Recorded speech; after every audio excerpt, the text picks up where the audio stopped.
joxente dellu si waat ñañu jàkkaar lool tontu wuñ ko ci discours yoo yële ci ay yow lii nga fii nga bokk ñu indi fii problème boo xam te ne musul am ci Sénégal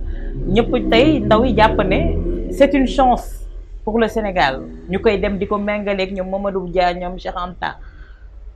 ndax tey ji mën nañu xaar li nga xamante ne fa la xeex ba àgg ca ñoom ñu faagaagal ko comme nañu faagaagale woon ñeneen moom ci boppam ma ngay artu. man damay wax d'abord ni Ousmane Sonko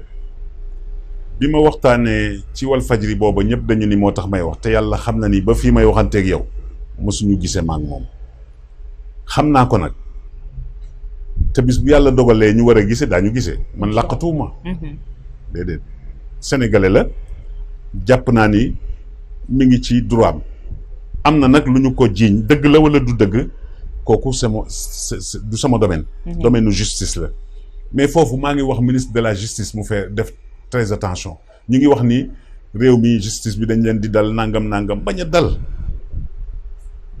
ku ndóbin rey sa maam boo séenee lu ñuul daw doo daw nañ ñu wax kaa yi fi jaar yëpp ba xam fan la mujje moo gën ñu nekk fii di xasteeg di tëkkoonteeg di saaga nit ñeeg di wax yenn yi ñun faluñu leen pour loolu bu ñu bëggee ñu gëm leen dossier yi fi jaar yëpp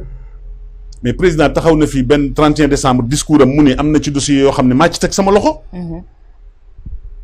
parce que damay bañ réew mi tàkk ba duñu wax li xew lan la mais pourtant bu ñu ci continuer ci noonu réew mi dina tàkk suñu deful ndànk kenn ñaanu ko yàlla nag waxuma benn langage pour naan waaye kii dafa li muy wax nag dafa ëpp suyeboo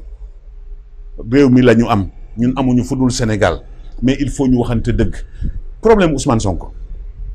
def naag deful kan moo ci war a dox yoon dëggam am na foofu laa jàpp loolu laa jàpp waaye nii ñu ko defee nag ñaaw na sama xalaatu bopp lay wax xamuloo ni ñoom ñoo may buzz Ousmane Sonko sénégalais xam nga lu mu bañ néewal nit doole boo ko defee rek gis seen jikko Ousmane Sonko lii mu def yëpp ba yegg fii ñoom ñoo ko may buzz beneen bi ci des xaste bi ñuy xaste di dal ci kawam di ko xas suba ngoon guddeeg bëccëg yooyu du yëfu état man je me demande est-ce que vraiment jaratul léegi ñu def des écoles pour les partis socialiste amoon na fi école nga xam ni da nga daan gis ay nit ñoo xamante ni bii wóor na leen ni ñii c'est ay homme d'état la ñu mais ku jóge ca làng ga rek ñu fal le député à l'Assemblée nationale nga nekk ci biir assemblée di saagaanteeg di xastanteeg mel na ku nekk ca jaba di tàcconte il faut que ça cesse donc Ousmane Sonko lii moom bu fekkente ni bi ay pexe la ma xam ni ñii ils n'ont rien compris te li weesu ñoom ba ñu jot ci nguur gi tey jii fàtte nañ ko président dégg naa mu wax fii ci benn waxtaan ni Ablaye Wade na xam ni lii bu ci jéemee insister dañ koy fekki biir palais déloger ko moo ko waxoon man maa ngi enregistrement yi ànduma ak Sonko ànduma ak Macky Sall mais je dis la vérité la mu waxoon ni Moussa ak Firawna président nettali na ko ci benn waxtaan Walfadjri la woon mu wax ni Firawna ku ko ni woon Moussa ci palais bi lay juddoo te fa lañ koy yaree mu weddi ko booba mi ngi doon joxe exemple ci moom ak Ablaye Wade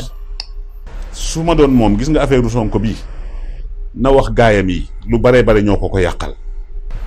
mais tey dafa yokk xar mi karaw naam bu fekkoon ne ci wàllu mërs la ko doon jublu askan wi ñoom def nañu une idée ci affaire boobu mais dafa am leneen loo xam te ne mi ngi ci dolleeku ay banqaas yoo xamante ne tey ñooy sooklu démocratie lu ci mel ni yoon bi ñu ngi koy wax lu ci mel ni ëttu takk der yi itam ñu dugal leen ci ndax suñ demee bay yëkkati ay wàllu rébellion terrorisme ci dëkk bu mel ni Sénégal également y a de quoi s'alarmer tey ji sëñ bi yooyu yëpp amul. Qui veut tuer son chat? L'accuse de rage. loolu rek la pour man sama analyse bopp.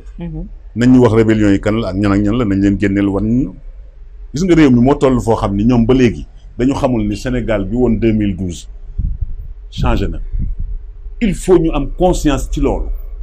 politiciens yi ñu xam ni léegi xale yi dootuñu leen may dara lu toll ne tal fatalaay ni parce que ñëpp a yeewu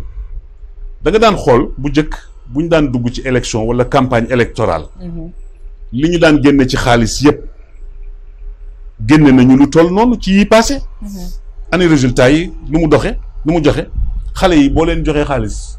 jëndal leen t-shirt jox leen saaku ceeb wala nga invité leen wala leen njaganjaay yi ñu dugg ci amul problème boo demee ñu tàccu la tëggal la nga yaakaar ni yaa ci nekk bu urne ya jotee ba ñu dem ku nekk am na koy sànni yooyu dafa xew c'est révolu li jot mooy ñu toog waxtaan affaire dossier bii ñu jëm koo teg ci suuf ak yeneen yu mel noonu man loolu laa jàpp ni mooy indi jàmm ci réew mi Sonko bu fekkee ni dafa am ak yoon justice nañu bàyyi justice def liggéeyam mais bu fekkee ni nag lu ñu fomenté la ngir rek bañ gis nga bu yàlla ne day doon président forcément da koy doon te gis nga nag kaay ma wax la booy gasal sa noon pax bu mu xóot ëllëgay tax lii ñuy wax ci affaire terrorisme ak